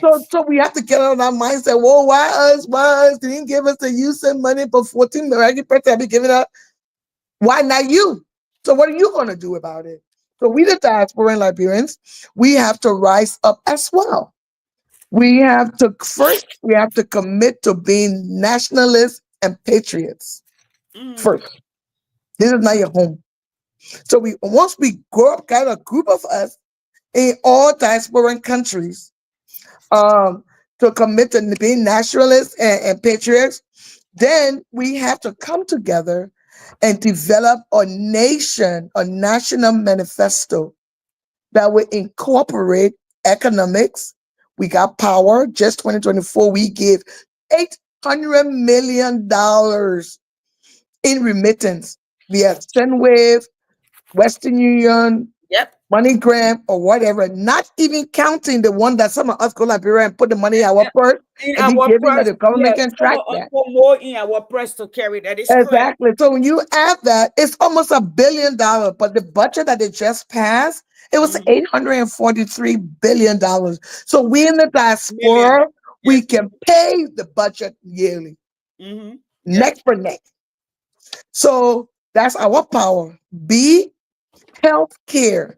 We should invest in sending skills expatriate from the diaspora in Liberia, from America or wherever in the world that's not in Liberia, back home. Not people that got sociology degree, business management, and foolishness that are not even manager on the side. If I rather pick a plumber and an engineer and a mechanic, there's some sociology doctor degree person. Get out of here. What are you gonna do there? We don't need you there. You stay over here and try and be manager to some group home. That's where you belong. That where you came from anyway. You don't have skill that when somebody is dying that we need right now, you stay right back in like in America. Then agriculture. It goes on. And then investments. D would be investment. Natural resources where the finished product of said resources will be produced in Liberia to give our people jobs, to give our men dignity in labor, dignity in being men of our household. Wow, grooming is 40 with 3, 4 children, begging somebody for $5 at the airport to go feed his woman. It's not here about men nature to go sell market in real market. It's just not there. It's the meaning. Yeah, the women will hustle, but it's not in this nature. God made other us differently. So on that note, that's what we can do. So that's what we're gonna do now. That's what is needed, in my opinion. And on that note, Paul, Coach Q, Yasini, please save the date for the first weekend in August in 2025. I got something to talk to you guys later about. We have to rise up. Let's leave the narrative or the Liberian people for that for him. And then if we want to protest, let's stop sending money there. And then when the sender don't hold, what happens? Things fall apart. And Thank, then we can go. thank you, Sister Jamal. I'm That's gonna how we go. solve the problem. Yeah. Thank you. I'm gonna go back to Paul. Okay. Yesterday, therefore yesterday, I believe I saw Paul in front of the White House, literally, Oh, and he's the one that was there. that was him. He lived right Ah, there. He I lived saw right it. there. Paul is one of my people, and and Paul was live and were interviewing, and Americans were out there. They were out there demanding that Eli, and they will go back again. They will block that place. And the security at the White House, the security at the Capitol were protecting those people. They make sure they block the road that cars will not come. Okay. In Liberia, the the people that we paid will come out, beat Liberians who elected them, throw them in jail, charge them with trespassing or whatever. Okay, because our people don't know when to stand up. So, Paul, let's talk to our people on their rights and responsibility And what this government, not just this government, because we're talking, nobody will not call Boakani if you were not the president. Yesterday, the person name we were calling what we are. Day before yesterday, the person name that we called was Ellen Johnson Sirleaf, and back and back and back. If you give Papa me Boaka does not want to be called, does not want to be called out, then he does not need the trapping that he's enjoying. He does not need, he has. Yeah, Cynthia, I think Paul's trying to say something. just Yes, give me Paul? 1 minute. I just need to get a charger to put my laptop on charge. I realized the battery. Okay, hurry back, Yeah. hurry back. But since they're saying boss lady, in our reality, just for the last 5 weeks, we've been talking about this. What I've seen, this is it's like a well. It has swallowed all of them. I don't think the president is skippable physically or even mentally. Even right now, if you tell me, Yorma, you're the president, it is so overwhelming. I mean, the corruption has become systemic. It has festered in the whole system. So it would take, if you guys brag about diaspora Liberians are the middle class, then the middle class have to do something about it. I'm sorry, Coach Q, we should be the solution. It's not even on the people in Liberia. How would somebody be a solution when they don't even have food to eat the next day, going to bed hungry?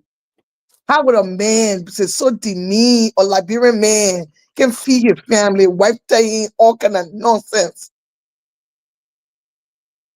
Okay. So it falls on us. Excuse me, Paul is back. Let's hear from Paul. Okay, Paul, I was and just then filling the we'll gap go and the back Paul came back. to Peter, and then we're gonna try to close. 2 minutes each for closing. Okay.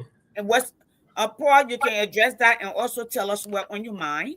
We want to know Yeah. what on your mind. So first, before I address that, I just Liberian people. Yes. before I address that, I just want to clarify.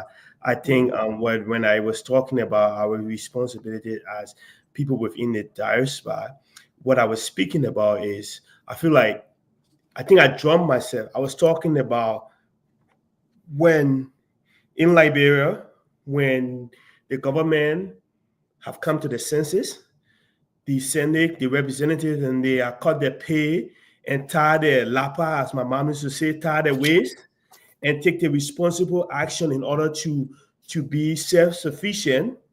And then it's upon we now to when we know that they are self-efficient or sufficient, then we in the diaspora can advocate for our country. And says, yeah, ma'am, I share your views. And Yasini Claire know that I'm a Pan-Africanist. I served in the U.S. Army. I retired from the U.S. Army. I had top secret clearance and all in this country and all. But in my opinion, I put Liberia is the most important thing to me at this moment in my life. I believe I share your vision that the only way Liberia can move forward is by to change the renewing of the mind. I called the other day on the show. You don't recognize me, but I called the day. I was talking about the same message, the same thing you're talking about. Taking responsibility, the renewal of our mind, being patriotic, being nationalistic, how we need to implement civic responsibilities. Well, that's the main thing we need to start by making young people in school learn civic, what it means to be a Liberian, how our culture and our society, how we are people, the value and implementing these values. So then what happens when these young kids become older? When they get in his leadership, then they will have that, the Bible said that the word I've hated in my heart will cause me not to depart from you. And that's how you do that, by starting young, civic responsibilities, and then have role models in the society that they can look forward to. And then we, the diaspora, people in the diaspora, people we over here, we see this implementation, that we can be able to do things within our power, be able to put our neck on the line for those people over there. But until they can do that, so I think a little bit, maybe I was misunderstood. That's why I mean, like implementing government cutting the salaries and doing all these things. Yeah, I got you. But you know what? I got you. But the reality is, they're not going to do it.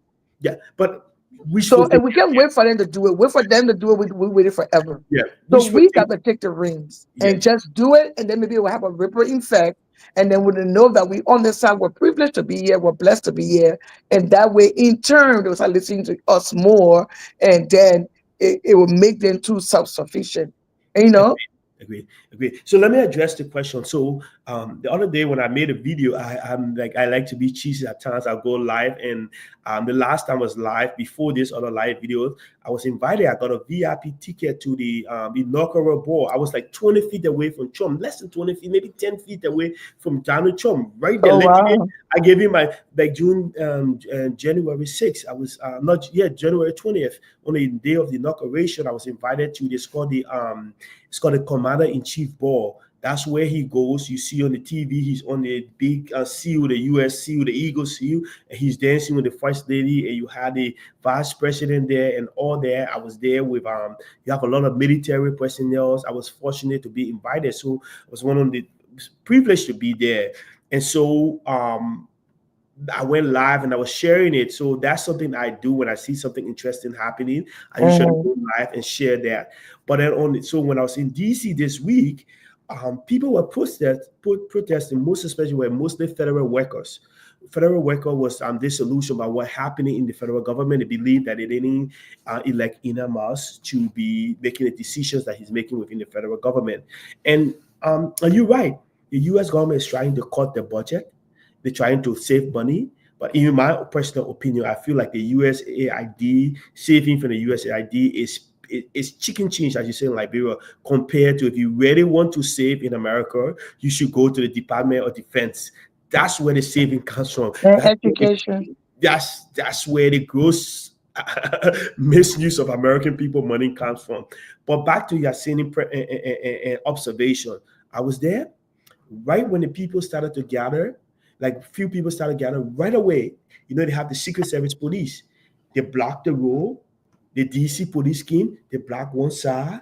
They block the other side. And right there's a hotel called the Washington Hotel. That's where the president of Israel was also staying and around the hotel. So they blocked that place off too. We have all these, and then the White House is right at the back of that building. They literally the White House itself, where the office is right on 15th Street, right in front of the Old Abbott restaurant. So that place, they make it secure for the people. They started protecting so that cars won't come because of very basic street. They started to protect the protester. And if you see my video, I was trying to interview the police. I was laughing with them. They were all standing back, protecting the people. That's something Liberia need to learn from. And I probably won't say that my sister worked in the government. Please don't say it. Don't say it. Right? All right. So you know, your sister already done. Yeah. I know what you're talking about, but don't. Let me just say this other part of it. So the executive mansion. If you go to the executive mansion and you pass in from the executive mansion and you stop to take a picture of the mansion, all these stupid security people start running on you. Why are you taking picture? Why are you taking picture of the mansion? I saw them right before me. They arrested somebody. They have to take a phone and call people that I work with there and like call them. How come they came to free the person? And the person like, this is stupidness you guys doing. So even your own mansion, you cannot go in front of the mansion and take a picture. It's like, what? Will you assassinate a person with a cell phone? So it happened right before me. I think I shared a story. That's what Yasini said. I should have to call to get that person free and all because it's so stupid. It's so stupid. So in America, when there's issue like that happen, you have the security forces there to protect the citizen because they believe in the fundamental right to protest, the fundamental right to implement that. And if the rights are violated, those citizens have due process. They can go and sue that person. And sue the police department. And sue the state. Yes. Mm-hmm. So but we will have access to all that. Our problem is just a mindset problem and doing our due diligence to people that care. That's why I said nationalists and patriots. Because it's not hard to learn. We're just in the right leaders. And says, I need to talk to you because Yasini will tell you that's the message I've been preaching for years. Every time she know me, I always start with I think people get bold with me because I start with the same thing. Until we can change our mindset, we are not going anywhere. Because until Liberia can change, because while we over there, we still live like 100 years apart from what is the reality of the global affairs right now. We live 100 years or even worse than 100 years in the past. That's how we live. when people are talking about AI, talking about technology, they're talking about this, we're still looking for food to eat. You know, that's the issue with Liberia, and we have all the resources for a country that have maybe less than 6 million people. Or I don't know what the population is right now. We have the potential to be a great nation where we need to be. First of all, we need to stop begging, because I realize it's like, if you as you're talking about 40 years old man begging, a woman don't respect you as a man when you go there begging for her, or when you go there and bring yourself down. So the problem is, in order for people, for the US to respect us as a country, do you know the first thing we need to do? We need to be self-efficient. The US, all the sanctions they put in all these countries, you know, they didn't mess with Egypt because Egypt No. brings something to the table. They try not to mess with Panama because Panama bringing something to the table. They try to mess. They don't Thank you, order. Paul. Oh, Let's go. Let's hold our talk for the next show. let me learn quickly. All these Okay. countries in the Middle East, that all the invasion they're doing, they didn't invade Saudi Arabia, they didn't invade Qatar, they didn't invade Bahrain, and the list go on, because these people have something of significant to bring into the table. Until we Liberians can respect ourselves and take country first and focus on our country and focus on our people, we will stay every single day. The same thing will be happening over and over and over again. That's what I Thank got. you. So let me go. Says Yama 2 minutes because we're past our time now, and then I'm gonna have Peter close, and then we're gonna go. Says Yama, Yeah, go I ahead. mean, my thing is the same. I mean, I thought that was my closing when I spoke, but for the people that just Okay. coming, I felt new people. It's just both Liberians living in Liberia, and okay, it's three people. It's the I'll put all of them together. The three branches of government, all the ministry, they're one. The Liberian people, we had to we had to live in poverty, and then the diasporan Liberians, who is the middle class. So there's three sides to this problem. There's three sides to this solution. And the last time I checked, it is best out of three, and you win two, you win the championship. So the Liberians living there has to rise up. I love this sports analogy because Coach Q always give a little smile on his fingers. I mean, once the Liberians there rise up, hold their lawmakers accountable, demand protest in your own district, in front of your own lawmaker. Don't go jump out group in the street. Made it accountable. And we Liberians in the diaspora, we need to have America's area, a European area. We need to write a manifesto of our, because we got the purse string.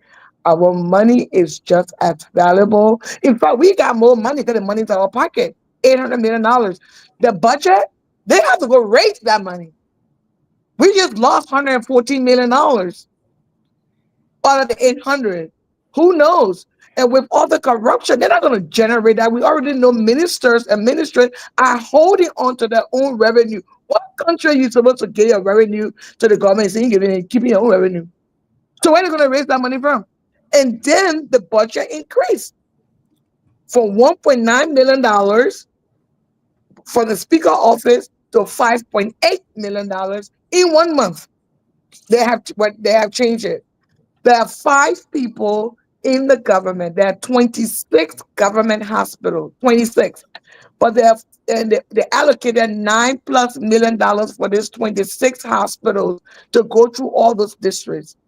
There are five people that makes $14 million.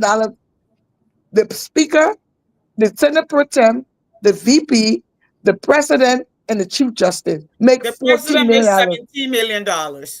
So that's $6-7 million to spare. And you still that serious play. Then we get $800 million, was $633 million in 2023. IMF said we sent $800 million home in 2024. Then we sitting down begging lawmakers then to inject into their morality and accountability when we holding $1 billion on the side there. So the poor people there what going to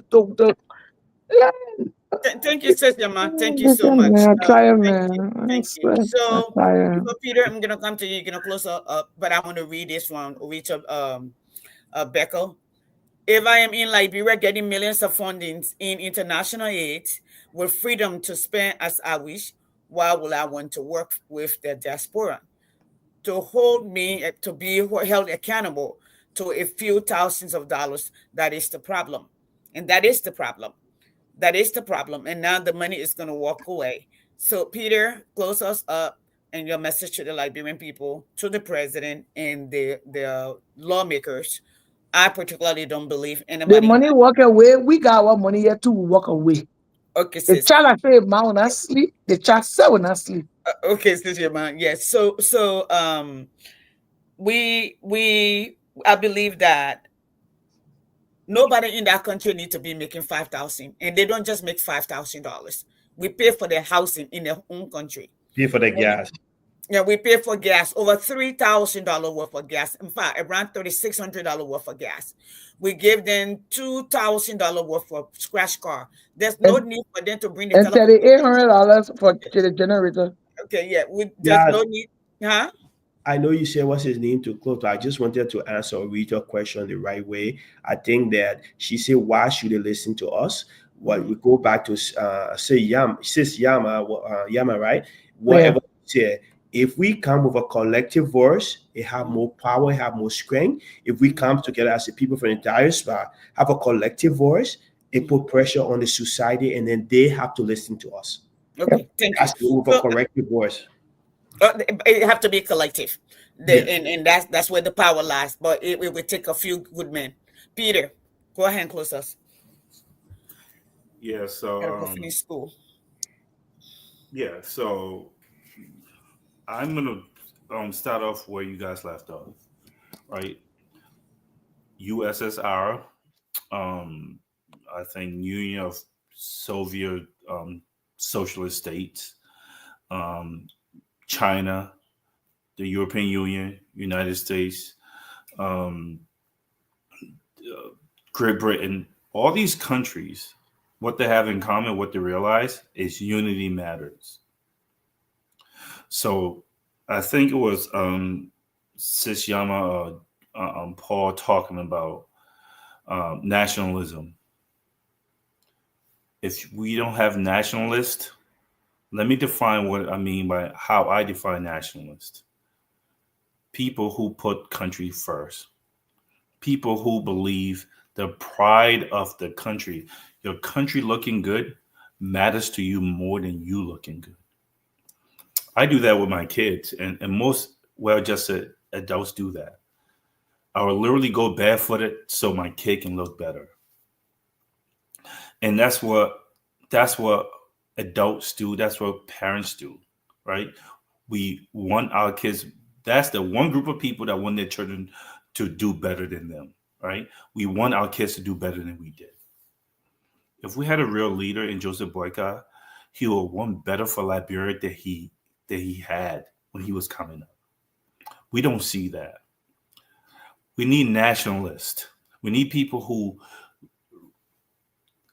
literally care about that flag, the pride in that flag, making sure that our country is being built is their first priority. Those are people who are not desperate. Those are people who already have their basic needs met. Now they just want to see their children do better. We don't have that. We have tribalism. We have sectionalism. We have party alliances. This is why the diaspora cannot come together, and we're not going to come together. I'm from Lofa. I'm from Grand Kima Conte. I'm from Bon Conte.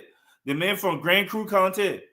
We're not going nowhere. So we support people because of some dogma, some ism, tribalism, okay? Sectionalism, us Southeasterner, those are people that have voting power. We're going nowhere. Yes, it will be easy if truth, and if we set an objective standard and said this is what we should be. We don't even agree with that because we'll make excuses for Joseph Boycott riding a private jet in a dirt poor country. We make excuses for him. Darius Dillon, Yaseni's best friend, or ex-best friend, He said we should buy the man a plane. He did.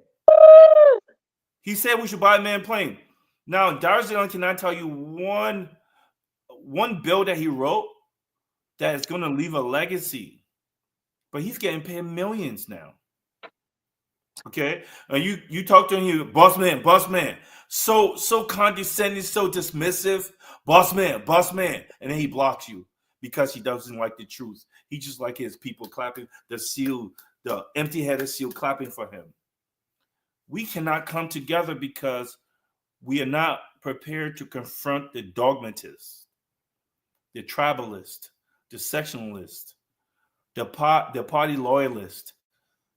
We just talking nonsense if we talk about coming together. Yes, we need to come together. Without unity, we're going nowhere. I wanted to speak on this. 2% to education. 2% to education. That tells you the priority. It tells you the priority. We have this person who doesn't care about the future of our country, mostly because he's about to die soon. And if hopefully one morning my prayer will be answered, and Jesus still not listening to me. That man is bad for Liberia. It doesn't matter. It's my prayer. Okay, that man is bad for Liberia. Horrible for our country. His existence does not serve our children, people. You guys are not understanding that. When it comes to it, you guys need to think about that. Anyone who will put themselves before children, their own children, and he's supposed to be the grandfather of the country, no, you get no respect, bro. You get no respect. You're not a good person. So I want to close on this. Ellen Johnson Sirleaf, she didn't prioritize education. And people said she was educated. She was not a leader. Just because you went to Kennedy School to that builds capacity does not mean you're Harvard educated. You took a course at Harvard in the building. You're not. You did not go through the acceptance. Yeah, because if you compete with international students and go through and you tell me you're banned that you got accepted into that university, I'll tell you a Harvard educated. Just being accepted in a certificate program does not make you Harvard educated. You kill 250,000 people so you can lead a job that you can't do. Just like Joseph Boycott. All those people are cut from the same cloth. Actually, the dumbest people I've ever met, I met them while I was at Harvard. So it's like I don't have no respect for people who went to absolutely at Harvard, enrolled as a student. The dumbest people I met them at Harvard. So don't even mention it. Bro, the least intelligent people, and you talk about these people coming with degrees. That's the problem. So to muddy the water, right? All these people come with their certificate. Eugene Fagan, is it Eugene Fagan that got 4 AAs? Like, dude, what's that online thing called? Coursera? Get off that thing. Those are not degrees. Those are certificates. Guess what? I have one of those in pastoring. I do. I printed it out. I said I did 2 Bible verses and give me a certificate. I will post it on Facebook. I'm the least religious person you ever meet, and I'm a pastor ordained. I can do your wedding. Okay? That's what Eugene Fagan has. And these people bring those to Liberia, and they're ones who gets hired. Really? And he's in charge of the telecommunication. They have a train. They have every time you have a train, that's a certificate. And every time they go out to speak, sorry, Peter, they have to put out a disclaimer, just like their false honorary degree and they call it a doctor. You do not put a title to a doctor when you have honorary degree. You have to then give a disclaimer and say, I do not have PhD. Oh, you too, boss. You join it. Go ahead, Peter. Let sorry. me land on this. Yes. We're 14 minutes after our time. Go ahead, let's end. I have a minute. Too much fake. I forgot who said truth. We need to have an honest conversation. Too much fake happening in Liberia. It was Paul. Too much faking. These people, you talking about protesting, protecting the protester. They were just 2 days ago beating the blind people. They were beating the blind people. Sis Yama, you got to stay up with the Liberian news, man. You got to stay up with the G's. They were beating blind people that went to protest at the Capitol building. None of you guys saying that? No. This blind guy was holding the gate and they pulling him off and where you pull him to, he don't even know where he's going. He just want his in Liberia when? 2 days ago, Yasendi. I'm gonna send it to you. I can't believe you guys didn't hear it. We pick the wrong people to lead. They cannot generate money, so therefore they're going to bully people into silence. And until until we're willing to have hard conversations with our loved ones and the people around us in the diaspora first, and not be afraid of the conversation terrorists, we're not going nowhere. This is We'll what go. We'll go somewhere. We'll go okay. somewhere. Good night, people. The Good night, power, people. the Thank you so much. power of the people is more than the people in power. You first have to understand the power. They say power resides where power is recognized. If you cannot have power if you don't recognize that We you have don't power. have power if we're fractured. Yeah, exactly. Okay, but that would we're be too the way I've splintered. heard that a few good men have made a big difference. So the Okay, few of us. Sister Shama, y'all will open a new conversation. I'm gonna go finish my homework. I gotta submit tonight. And I gotta go get my kids have test tomorrow. I want to say good night. Thank you, Paul, for coming in, for your voice. Peter, thank you for always pushing me in and on this journey. I am actually tired, but I'm pulling along. I found my strength. So Yama, thank you for joining the train. We're gonna push forward. Yes, the solution, or we to ask the solution is the president is the chief executive. It is his agenda that will change the nation. So yes, the buck starts with him. And the lawmaker who's supposed to work with them, who are our direct representation, we are also telling them not that they need to make more than $5,000 a year, and they need to help the president make sure that Liberian people are taken care of, that the nation is in good health. Thank you. Yakina, please say this real quick. I want to say it to Aretha, right? You can't, there's no accountability for those lawmakers. I need you to tell us. Let's do a post. We'll talk about it. How do you hold them accountable? If they don't, they're there for 6 years. They're there for 9 years. Yes. How do you hold them accountable? The problem is we need to hold them accountable, and it's called recall elections. But we'll talk about that another day. Thank you. So we're gonna maybe that will be the next topic. How do we hold them accountable? Thank you. Thank you. Everybody, good night. Good night, guys. Good night. Thank